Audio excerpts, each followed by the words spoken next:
Perkenalkan diri, ya nama saya Hendry.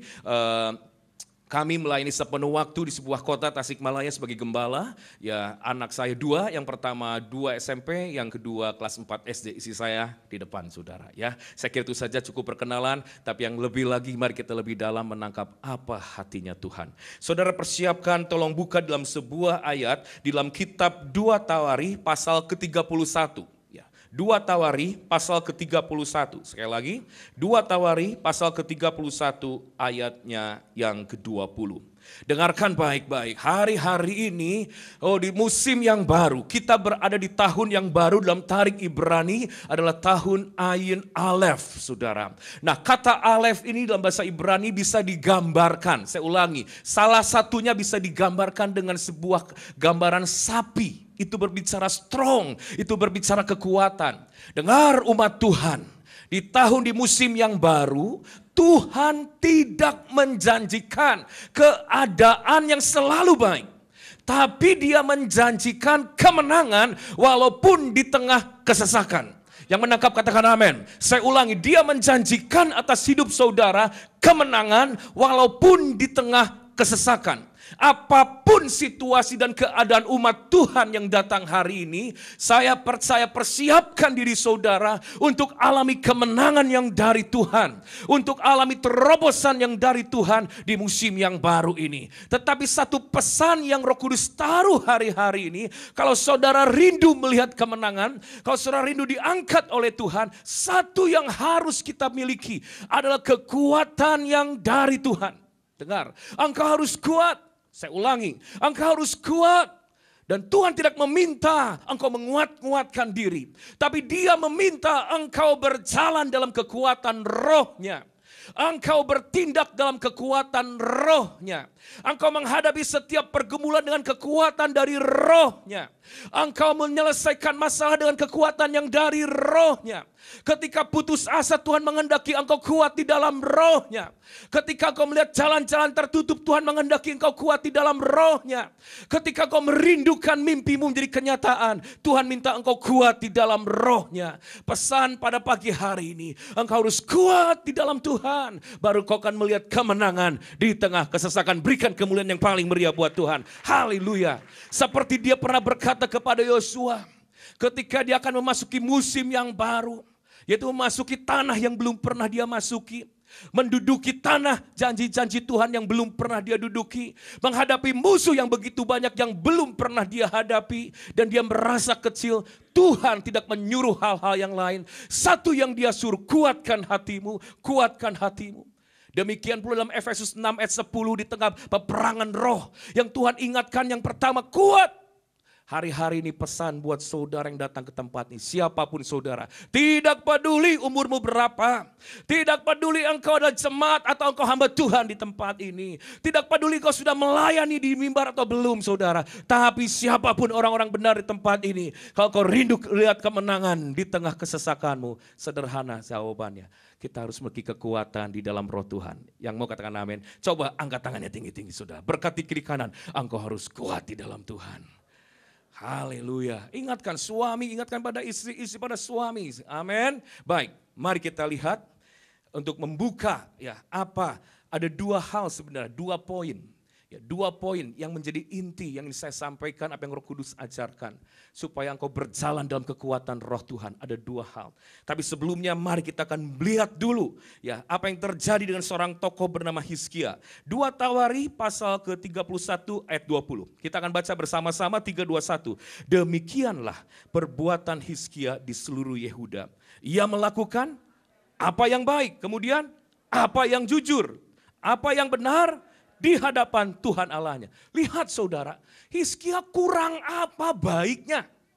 Hizkia kurang apa benarnya? Ayat firman berkata, apa yang baik, apa yang jujur, apa yang benar di hadapan Tuhan dia lakukan. Tetapi yang luar biasa, mari kita loncat.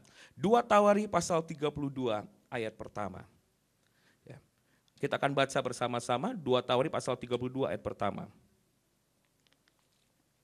321. Setelah peristiwa yang menunjukkan kesetiaan Hizkia, datanglah Sanherib, Raja Asyur, menyerbu Yehuda. Bukan hanya menyerbu, tetapi mengepung kota-kota berkubu dan berniat merebutnya. Coba lihat, perhatikan sebentar ke depan. Saudara jangan pernah berpikir, aku sudah lakukan melayani yang baik, yang jujur, yang benar. Kurang apa lagi? Semua aku jadi orang-orang kudus. Tapi perhatikan, setelah Hizkia mengalami, bahkan dikatakan menunjukkan kesetiaannya, justru dia alami kesesakan. Sanherib, musuh yang besar, bukan hanya menyerang tapi mengepung. Ada berapa banyak anak-anak Tuhan di tempat ini? Engkau sedang dikepung oleh masalah. Kiri, kanan, depan, belakangmu adalah masalah. Tapi yang luar biasa, seperti ribuan tahun yang lalu Tuhan memberi kemenangan kepada Hizkia. Supaya di tengah Hizkia mengalami kesesakan, Hizkia semakin bergantung kepada Tuhan.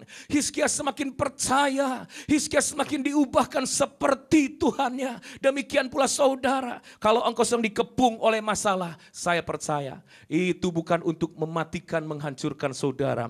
Itu supaya saudara lebih lagi tenggelam di dalam Kristus dan diubahkan. Tepuk tangan yang paling meriah buat Tuhan. Tapi dengar saudara, catat baik-baik. Seperti arti nama Hizkia. Arti nama Hizkia adalah kekuatanku dari Tuhan. Hizkia arti namanya kekuatanku dari Tuhan. Apa yang dia lakukan? Lihat ayat ke-7. Baca sama-sama. Ketika dikepung oleh masalah, semua rakyat dalam ketakutan kelemahan, kuatkanlah dan teguhkanlah hatimu. Janganlah takut dan terkejut terhadap Raja Asyur serta seluruh laskar yang menyertainya. Karena yang menyertai kita lebih banyak daripada yang menyertai dia. Amin. Baik, perhatikan saudara, Hizkia alami kemenangan. Karena seperti arti nama Hizkia, kuat di dalam Tuhan. Maka Tuhan menyertakan kemenangan kepada orang-orang yang bergantung pada kekuatannya. Hari ini, pagi hari ini, biarkanlah saudara yang sedang dalam kelemahan, kesesakan, kembali saya katakan. Engkau yang sedang dikepung oleh masalah, kembali saya katakan, engkau harus kuat di dalam Tuhan. Engkau harus bergantung kepada kekuatan yang datang dari Roh Tuhan. Itu menjadi pesan nilai yang ingin saya sampaikan, apa yang Roh Kudus ajarkan pagi hari ini. Yang menangkap katakan amin. Sekali lagi katakan kiri kanan dengan berikan senyum saudara. Engkau harus kuat di dalam Tuhan. Haleluya. Katakan sebelahnya, apapun masalahnya. Kuat. Loh, gimana kuat Tuhan? Saya sedang putus asa. Orang dikepung masalah itu hilang pengharapan. Uang kering mungkin ya. Maaf, maksud saya kanker, kantong kering saudara ya. Mungkin hati kering. Seolah-olah Tuhan tuh jauhnya jutaan mil. Bahkan doa pun susah. Bahkan seolah-olah berkata di mana Tuhan meninggalkan. Orang dikepung dalam kesesakan gimana harus kuat. Oleh karena itu biarkan firman Tuhan pagi hari ini mengajar kita 2 poin saja. Supaya saudara memiliki dan kita akan berdoa. Pulang dari tempat ini kau dapatkan 2 poin ini. Engkau yang lemah menjadi kuat kembali. Sehingga saya berdoa di tahun Ayin Alep semuanya alami kemenangan dan menjadi berkat. Tepuk tangan yang paling meriah buat Tuhan. Haleluya. Yang siap dengan firman Tuhan katakan sama-sama amin. Biar. Kita lihat 2 poin ini saudara. Mari kita lihat, izinkan membuka perikop yang baru. Lukas pasal ke-10. Ya. Lukas pasal 10 ayat 30. Kita akan melihat 2 hal yang harus saudara miliki. 2 hal yang harus saudara perhatikan. Supaya engkau kuat walaupun keadaanmu hari ini. Dalam keadaan tenggelam, lemah saudara. Lukas 10 ayat 30. Perhatikan baik-baik ya. Jawab Yesus, adalah seorang yang turun dari Yerusalem ke Yeriko. Ia jatuh ke tangan penyamun-penyamun yang bukan saja merampoknya habis-habisan, tetapi yang juga, apa saudara? Memukulnya. Dan yang sesudah itu pergi meninggalkannya, baca dengan kuat, dalam keadaan setengah mati. Lihat. Ayat ini saya menunjukkan satu orang yang dipukul habis-habisan, satu orang yang dirampok habis-habisan, sehingga dia tergeletak dalam kelemahan, bahkan kondisinya setengah mati. Mungkin keadaanmu ada yang hari-hari ini dalam kondisi setengah mati, antara hidup dan mati. Mengapa? Engkau dipukul habis-habisan oleh masalah, engkau dirampok habis-habisan keadaanmu, sehingga engkau dalam keadaan setengah mati. Saya percaya ini keadaan ini bisa terjadi bukan hanya kepada orang-orang atau mungkin jemaat biasa, tidak. Kepada orang-orang yang melayani di mimbar pun hamba Tuhan gembala sekalipun bisa terjadi. Mungkin tetap melayani, tapi sebenarnya setengah mati. Kenapa? Dipukul habis-habisan, dirampok habis-habisan dan dalam keadaan lemah. Tapi yang luar biasa, bagaimana orang yang lemah ini dikuatkan kembali, dipulihkan kembali. Mari kita lihat rahasianya. Ayat 34. Yang bisa mengikuti katakan amin. Ia pergi kepadanya lalu membalut luka-lukanya. Ini bercerita orang Samaria yang datang membalut luka-luka orang yang lemah itu. Sesudah ia menyiraminya dengan, baca dengan kuat apa saudara? Minyak dan anggur. Kemudian ia menaikkan orang itu ke atas keledainya, tunggangan sendiri, lalu membawanya ke tempat penginapan dan merawatnya. Perhatikan kata minyak dan anggur. 2 poin ini saya sharekan. Ada kebiasaan bagi orang Israel. Saudara, ketika orang itu terluka dan mengalami kelemahan karena luka, mengalami kelemahan karena pukulan, maka obat yang manjur untuk memulihkan orang yang terluka supaya dia kuat kembali, itu minyak zaitun dan anggur digabung sama-sama. Jadi nggak dipisah, digabung sama-sama, dimasukkan atau diteplokan saudara pada luka-luka itu dan dibalutkan. Minyak dan anggur harus ada bersama-sama, itu digabungkan. Maka luka itu sembuh dan orang itu menjadi kuat kembali. Ada satu hal, saudara, kalau datang pada saat hari ini, engkau sedang terluka, engkau sedang lemah, karena engkau habis-habisan menghadapi masalah. Oh, rohanimu terluka, jiwamu terluka, bahkan tubuhmu terluka. Tuhan menjanjikan kekuatan kembali. Kalau saudara minyak secara jasmani, zaitun dan anggur secara jasmani bisa menyembuhkan luka itu saja. Apalagi secara rohani, minyak yang artinya pengurapan anointing, anggur yang artinya joy, sukacita. Hari-hari ini harus digabung dua-duanya. Tidak pernah bisa dilepas. Engkau tidak bisa berkata, aku diurapi, tapi engkau tidak bersukacita. Engkau pula tidak bisa berkata, aku bersukacita, tapi engkau tidak diurapi. Minyak dan anggur hari-hari ini Tuhan akan gabung supaya menyembuhkan luka umatnya, supaya menguatkan kembali engkau yang lemah dan terluka pada pagi hari ini. Oleh karena itu 2 hal saja yang saya sharekan supaya kau keluar dari tempat ini. Kita akan berdoa, Tuhan urapi aku dengan urapan raja, seperti kau pernah mengurapi Yehu yang membunuh Isabel, saudara. Lewat Yehu, saudara, lewat Yehu, jalurnya lewat Yehu, Isabel mati. Isabel lambang roh yang melumpuhkan.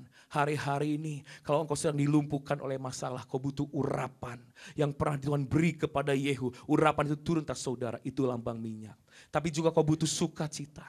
Minyak dan sukacita, 2 hal ini saya sharekan pagi hari ini. Mungkin sesuatu yang sederhana. Untuk kuat, saudara, yang pertama, tidak diperlukan kau sekolah Alkitab. Untuk kuat, tidak diperlukan yang namanya mungkin engkau training dan lain sebagainya. Untuk kuat di dalam Tuhan, 2 hal yang perlu kau perlukan, urapan untuk kuasa dan sukacita yang dari Tuhan. Tepuk tangan yang paling meriah buat Tuhan. Ini pesannya, saudara. Saudara harus kuat. Kau harus kuat. Kau butuh urapan, kau butuh sukacita. Baik, kita akan bicara lebih dalam lagi. Minyak dan sukacita digabung sama-sama.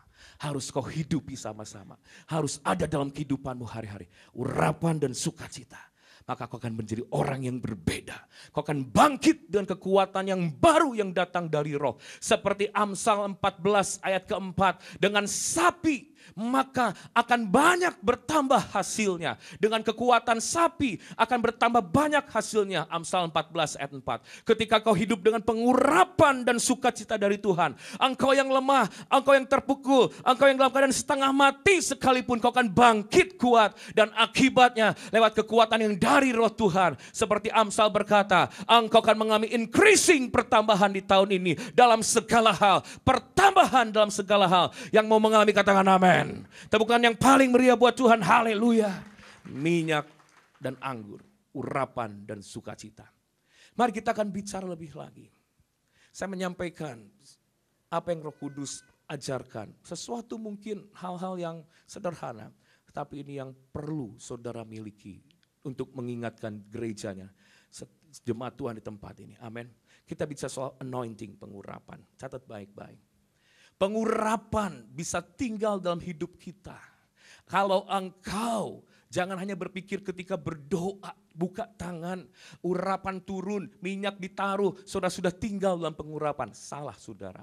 Itu sebuah pintu materai untuk memateraikan saudara. Anointing kuasa Allah baru turun atas saudara. Ketika engkau memiliki sikap dan reaksi benar terhadap apapun keadaan sekelilingmu.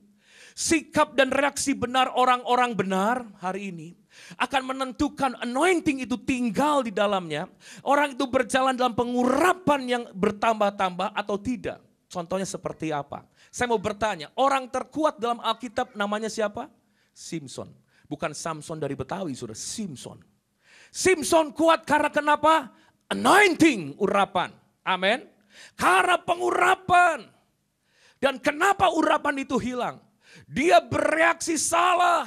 Dia bersikap salah ketika apa? Dia melihat wanita. Dia bereaksi bersikap salah. Hati-hati umat Tuhan ketika melihat berkat. Engkau bersikap bereaksi salah. Urapan bisa hilang.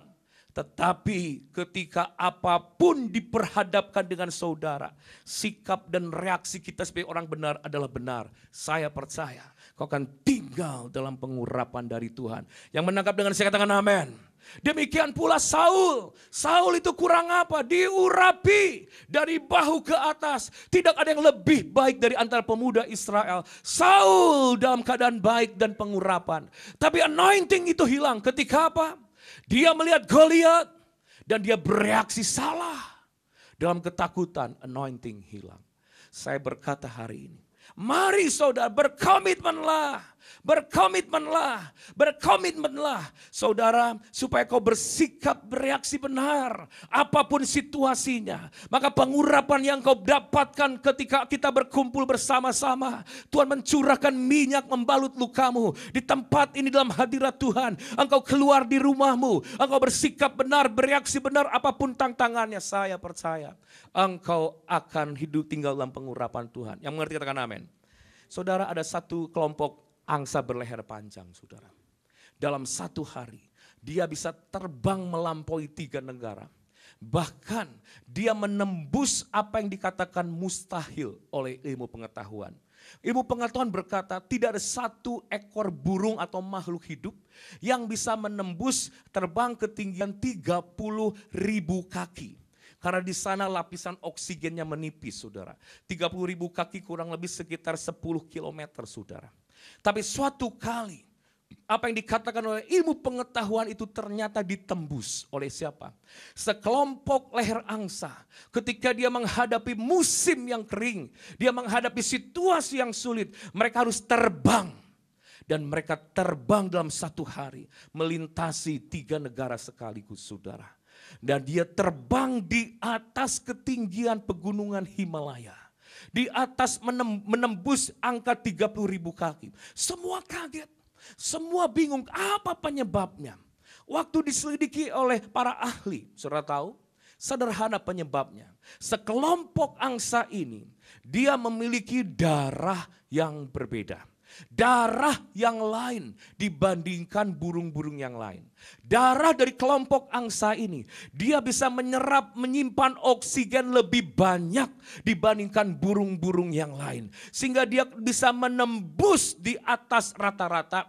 Dia bisa terbang di atas ketidakmungkinan. Dia bisa melampaui gunung-gunung Himalaya. Darah yang berbeda. Saya beritahu gereja Tuhan di tempat ini dengar. Darah di dalam kita memang sama merah dengan orang-orang di luar sana. Tapi saya harus beritahu, darah di dalam hidup kita adalah darah anak domba Allah yang sudah mati di atas kayu salib, bangkit pada hari yang ketiga. Dia memegang kunci maut, kerajaan maut. Darah Yesus yang lebih dari pemenang. Oleh karena itu saudara dengar, identitas hidup kita.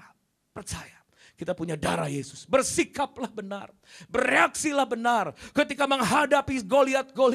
Ketika menghadapi mungkin Delilah. Bersikap, berkomitmenlah untuk bereaksi. Memiliki sikap yang benar. Supaya anointing pengurapan itu tinggal dalam hidup saudara. Yang percaya katakan amin. Tepuk tangan yang paling meriah buat Tuhan. Anointing. Pengurapan. Kau harus tinggal dalam pengurapan. Kau butuh kuasa supaya kau kuat. Kau berjalan dalam kekuatan rohnya. Yang menang, yang mengalami terobosan. Bukan yang gak punya masalah, yang semua baik. Bukan orang yang pandai, bukan orang yang berotot. Tapi orang yang punya pengurapan, punya kuasa. Bersikaplah benar. Mari bertobat sama-sama. Saudara tahu kalau saudara pergi sekarang ke Amerika Serikat, buka kantor Barack Obama. Dari sejak dulu sampai sekarang di Gedung Putih, kantor kepresidenan. Siapa yang terpang-pang? Gambar foto siapa yang terpang-pang di sana? Saya beritahu, Abraham Lincoln. Mengapa? Presiden terbesar dianggap terbesar oleh mereka. Mengapa? Bukan presiden yang pertama, dia presiden yang ke-16. Karena satu hal, dianggap Abraham Lincoln ini salah satu presiden Amerika yang ke-16. Yang menghapuskan perbudakan, yang membawa perdamaian antara kulit putih dan hitam di Amerika. Pertanyaannya, apakah Abraham Lincoln yang dianggap orang besar dan dipang-pang dihormati itu? Oh, dia memang cinta damai, saudara. Dia orang yang lemah lembut. Dia orang yang penuh kasih sayang. Sampai dia berani mengorbankan dirinya supaya perdamaian terjadi di Amerika. Bukan. Sejak muda, sejak kecil dia tukang berantem. Sejak muda, sejak kecil dia tukang kritikus. Dia selalu menyerang lawannya dengan perkataan-kata yang pedas. Dia bukan orang yang lemah lembut. Sampai suatu kali dia pun hampir berduel gaya koboi dengan pistol. Ya, face to face. Tapi satu hal, ketika dia ambil komitmen dan menyadari. Tuhan, komitmen, catat baik-baik, kata komitmen. Aku memang seperti itu, tapi aku berkomitmen. Dia berubah sikapnya 180 derajat. 180 derajat. Sehingga demi orang yang lemah lembut. Dasarnya tidak orang kasar. Tapi mengapa dia bisa lakukan sesuatu yang besar? Sikapnya, reaksi komitmen berubah 180 derajat. Walaupun perasaannya ingin marah, saudara. Saudara lihat gambar nanti Abraham Lincoln, saudara. Itu jelek, saudara. Kaku, kasar. Tidak ada kelembutan sedikit pun. Oh, orang lihatnya serem, saudara. Tetapi salah satu presiden Amerika, maaf, yang seperti Gus Dur, senang-senang banyol, saudara, dengan kabinetnya. Abraham Lincoln. Mengapa? Apa dia tukang humoris? Tidak. Dia berkomitmen ketika itu. Untuk mengubah sikapnya. Untuk mengubah segala hal. Saya beritahu, pulang dari tempat ini, berkomitmenlah. Untuk keluar dari sikap rata-rata kita. Untuk keluar dari sikap kenyamanan kita. Hari ini banyak orang nyaman tinggal dalam sikap yang biasa dia lakukan. Ketika menghadapi masalah dia murung dan takut. Keluar dari sikap itu. Bersikaplah berbeda. Bersikaplah benar seperti yang firman Tuhan katakan. Berkomitmenlah. Berubahlah 180 derajat. Orang seperti ini anointing turun tak saudara.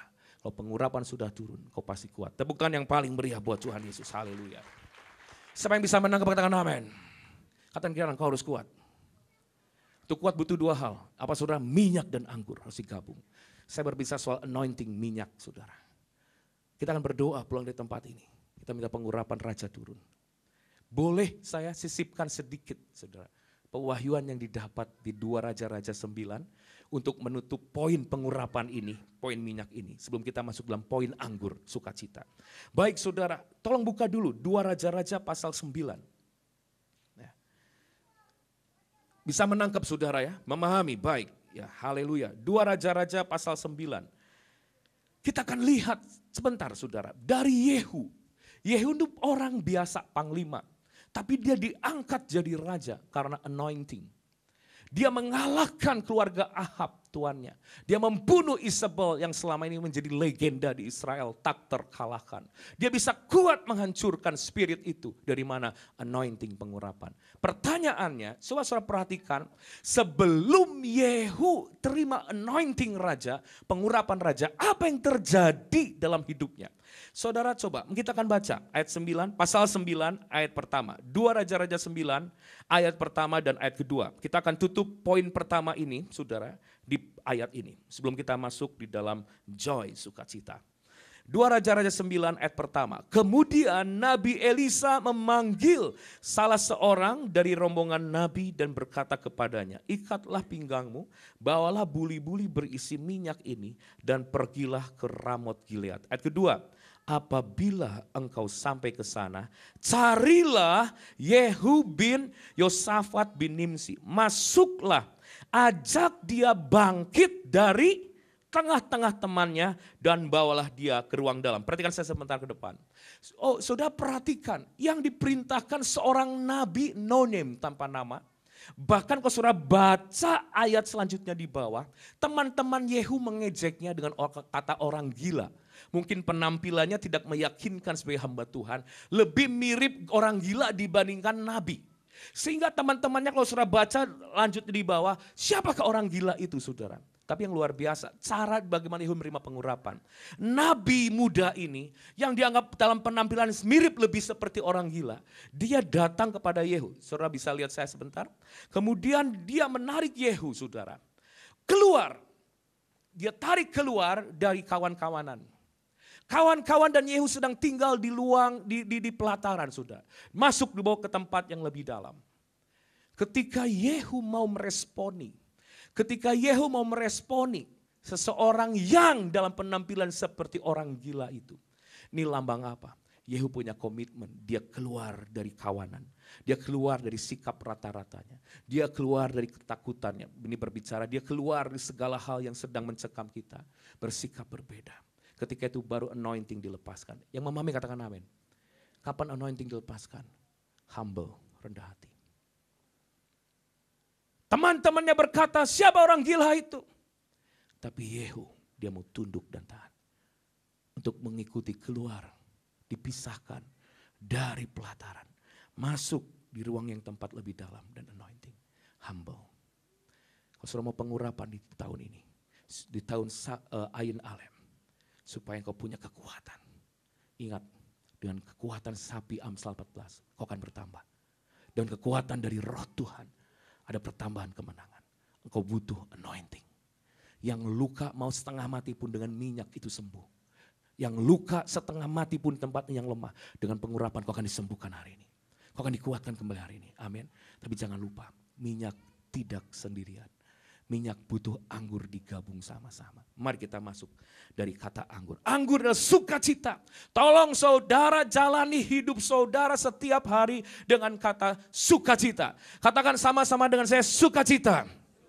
Dengar saudara, sukacita itu tidak muncul ketika saudara feeling goods, merasakan baik. Perasaanmu enak, nyaman, baik.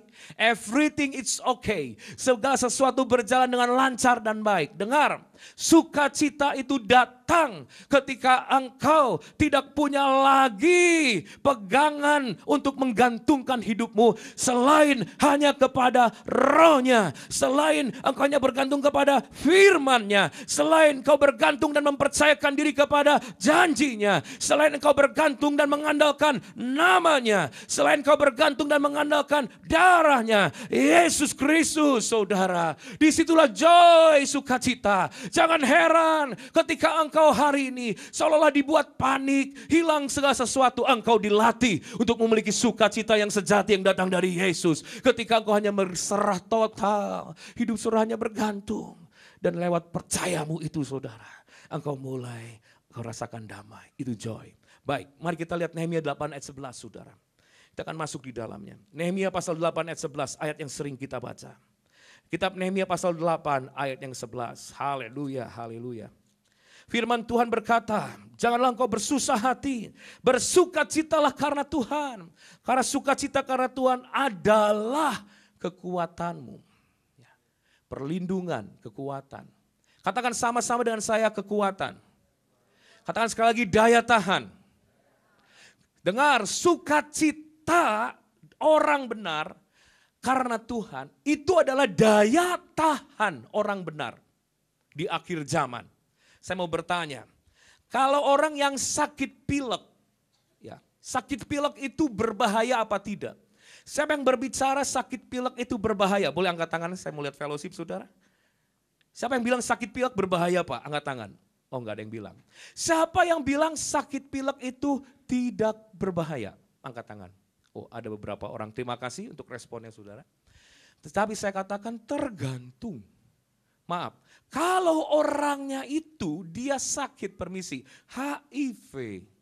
Sakit HIV daya tahan tubuhnya hilang.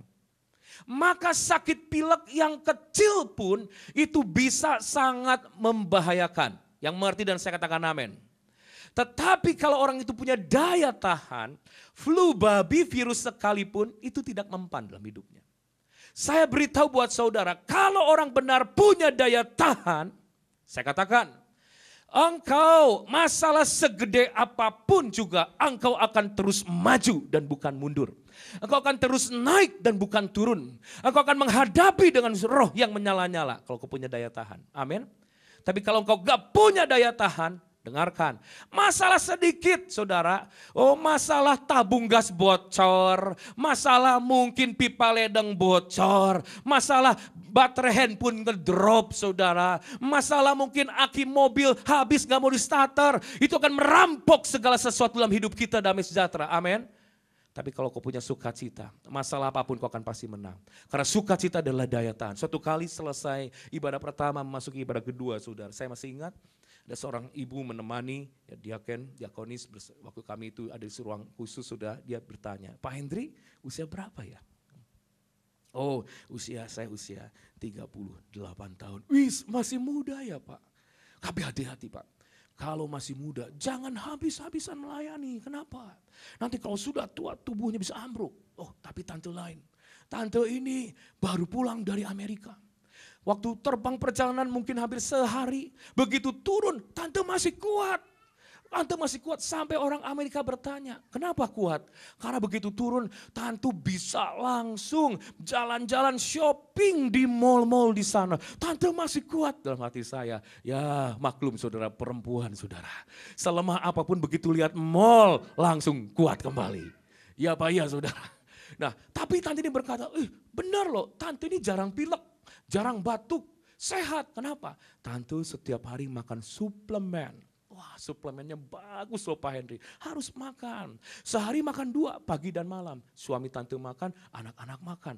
Oh Pak Henry harus makan loh. Pak Henry apalagi hamba Tuhan sering traveling. Harus makan supaya sehat. Hati saya tertarik saudara. Hati saya pun rindu. Saya dalam hati saya sebetulnya ingin ngomong sama istri saya. Tolongin tanya deh mereknya apa, kok bagus banget itu suplemen. Sampai tante yang sudah 60 tahun lebih ini tetap kuat. Gak pernah pilek, gak pernah batuk saudara. Oh kita pun harus memiliki saudara. Pulang ibadah istri saya tersenyum.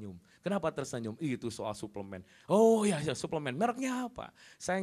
Harganya berapa saudara?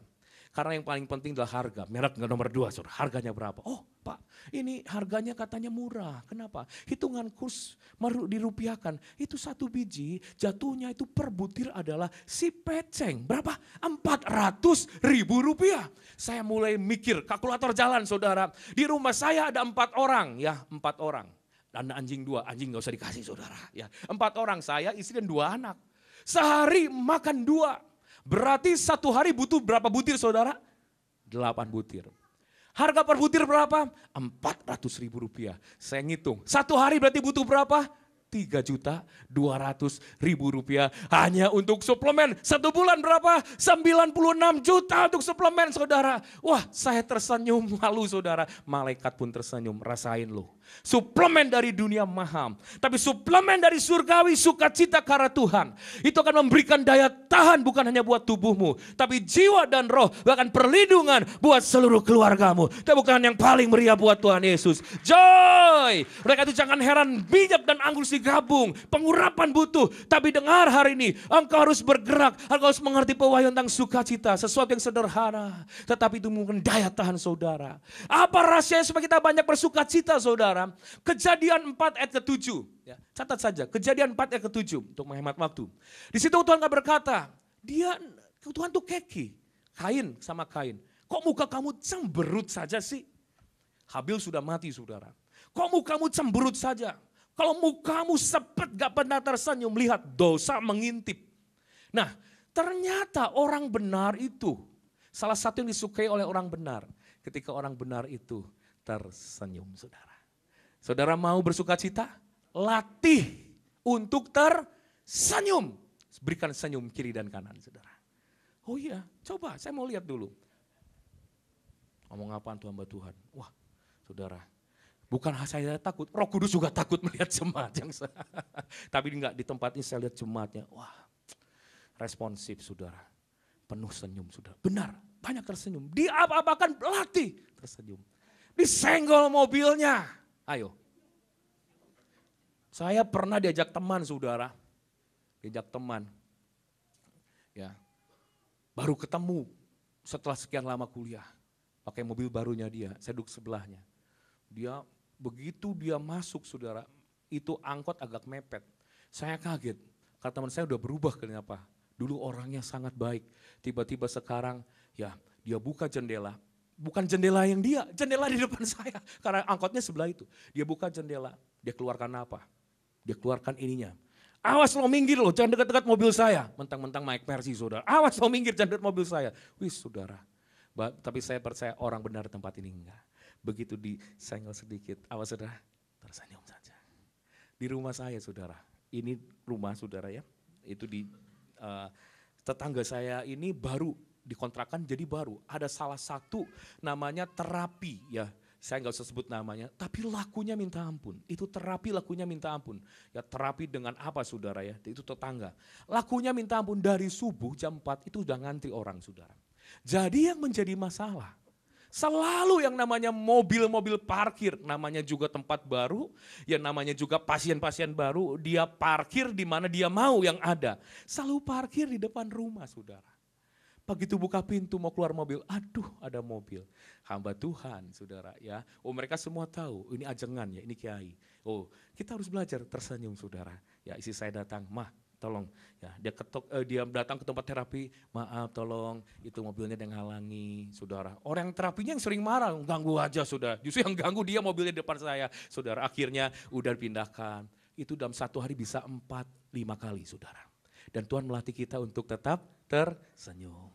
Maaf ya, sambil ngangguk-ngangguk maaf. Begitu dia sadar mobil, terima kasih ya Pak, saudara. Orangnya malah gak tersenyum saudara, malah kita yang tersenyum harus tersenyum. Tapi itulah ciri seorang hamba Tuhan harus seperti itu saudara. Dan termasuk saudara, apapun juga saudara, katakan sama-sama dengan saya harus apa? Tersenyum. Itu rahasia sukacita, benar gak? Tersenyum saudara. Tapi kalau tersenyum saja kurang hikmat saudara. Saya pikir ini kurang hikmat, ada yang perlu apa? Kata istri saya, kata anak-anak juga, pasang pelang dilarang parkir. Oh benar, beli. Istri saya beli saudara sebesar jam itu dilarang parkir, templok saudara. Ini lebih berhikmat, dilarang parkir, pasti mereka nggak parkir. Itu hari Minggu mau khotbah saudara perjamuan kudus. Sore-sore baru siang ditempel, sore-sore kita jam 4 mau berangkat, buka pintu kembali sekali lagi. Mobil di depan pas dilarang parkir saudara. Saya tarik nafas dan mari kita bersama-sama katakan tersenyum. Oh maaf Pak, silakan saudara. Tapi itulah salah satu yang Tuhan latih untuk kita sukacita. Belajar tersenyum, benar. Apa keadaan saudara hari tersenyum? Dan latih saudara untuk lebih mudah tertawa, benar. Tuhan memberi perangkat, betul perangkat, coba tertawa ya. Tuhan terima kasih ya. Saling tertawa, lagi gak punya duit di rumah, suami istri tersenyum, tertawa saja saudara.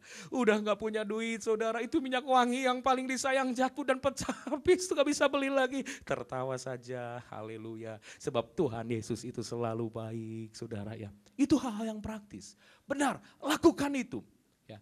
Banyak orang untuk sukacita itu harus apa ya? Wah, harus seminar dulu, kita harus punya pewahyuan lebih dalam, harus begini. Saudara hal-hal praktis saja dulu lah.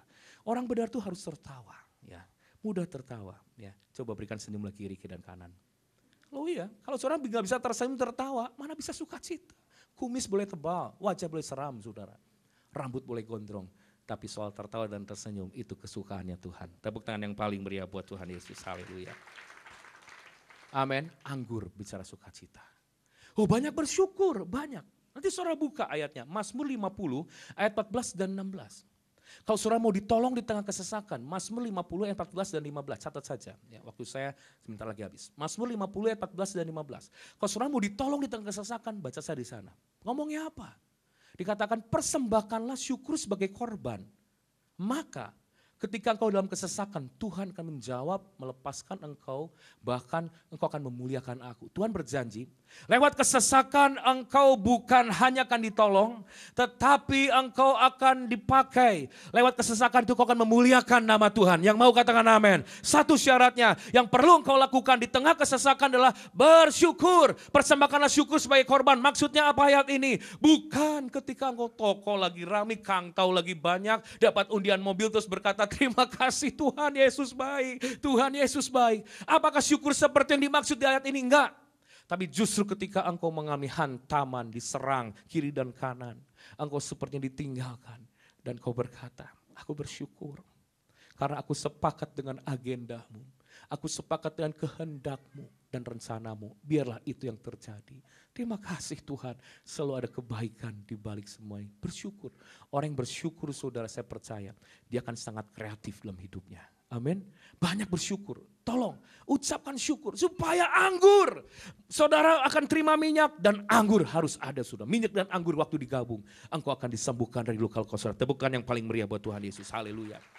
Imam musik tolong bersiap-siap diri. Sudah perhatikan ya, di Kuningan ya, ada seorang ibu. Dia ini hanya bisa meres jeruk. Meres jeruk nipis. Tukang peres jeruk nipis. Dia jualannya tukang peres jeruk nipis saudara. Tetapi dia melihat mungkin kiri dan kanan mulai berkembang, usaha-usaha yang lain. Dia hanya bisa apa? Kemampuan dia hanya bisa meres jeruk nipis. Tapi dia setia. Nah, orang yang suka bersyukur itu dia setia dalam perkara kecil, salah satu cirinya. Untuk bersuka cita harus setia dalam perkara kecil. Apapun yang Tuhan percayakan dalam hidupmu, ucapkan syukur. Dan lakukan dengan kapasitas excellent, kualitas yang terbaik. Walaupun toko kecil, warung kecil, pekerjaan kecil, lakukan semangat yang besar. Ibu ini lakukan. Sampai suatu kali dapat kreatif. Dia campur jeruk nipis, ini kisah nyata saudara. Nanti saudara cari, ada mungkin di Jawa Barat saudara, itu mereknya. Itu saudara dicampur dengan herbal, rempah-rempah. Akhirnya ini jadi ramuan enak. Masuklah Trans 7 apa Trans TV, saya kurang tahu. Dia shoot ke sana. Sejak masuk televisi itu laku. Berubah di cup jadi botol-botol. Pertanyaan wartawan satu kali, wartawan ini kaget karena ibu ini memberikan merek di botolnya itu salah satu penyanyi cantik dari Amerika Latin, Jennifer Lopez. Tetapi karena ini orang Sunda, F-nya diganti dengan P, Jennifer, saudara. Z-nya diganti dengan S, Lopez. Jennifer Lopez. Nah wartawan ini ngomong nanya, Bu ini apa penyanyi cantik dari Amerika Latin? Oh bukan, kok namanya mirip Jennifer Lopez, beda F dan Z-nya. Ini ada singkatannya Pak, wartawan tambah penasaran. Singkatannya apa Jennifer dan Lopez? Ibu ini dengan santai, nih orang yang bersyukur setia dalam perkara kecil diberikan kreativitas dan increasing bertambah dalam banyak hal. Dia berkata Jennifer itu adalah jeruk nipis peres. Wah saudara, pintar ibu. Lopeznya apa? Lopeznya adalah loba pesanannya. Tahu loba? Loba itu arti bahasa Sunda itu banyak pesanan, banyak ordernya. Jeruk nipis pereseh banyak ordernya saudara, Jennifer Lopez. Benar itu laku banget saudara. Saudara, Tuhan akan memberkati keuangan saudara di tahun ini. Kalau kau memiliki kekuatan dalam roh Tuhan, dan itu adalah anggur sukacita. Banyak bersyukur. Ketika kau bersyukur, salah satu cirinya apa? Setia dengan apa yang ada. Lakukan yang terbaik dengan kualitas terbaik, sekecil apapun di tangan saudara. Dia akan memberikan anointing, kreativitas, supaya engkau semakin dibukakan. Amin. Yang paling akhir. Mari kita tutup Alkitab kita.